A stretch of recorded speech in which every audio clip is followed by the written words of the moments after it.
Hello, आजची आपली recipe आहे झटपट कैरीचं लोणचं, जे जवळजवळ आपल्याला महिनाभर टिकतं, पण इतकं छान होतं की महिनाभर पण टिकत नाही, सगळं संपून जातं. तर नक्की ट्राय करा. चला पाहूया रेसिपी. इथे 2 कैऱ्या घेतल्या तोतापुरी. ते मिठाच्या पाण्यात आपल्याला जवळजवळ अर्धा तास ठेवून स्वच्छ कोरडा करायचे आहेत आणि ह्याच्या बारीक फोडी करून घ्यायच्या आहेत.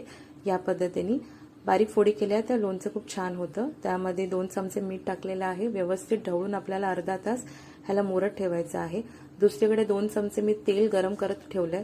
चांगलं कडकडीत झाल्यानंतर आपल्याला गॅस बंद करायचा आहे. थोडी थंड झाल्यानंतर 1 चमचा मोहरी, परत 2 मिनिटाचा ब्रेक द्यायचा आहे. नंतर आपल्याला त्याच्यामध्ये हिंग टाकायचं आहे. 2 मिनिटं थांबायचं आहे.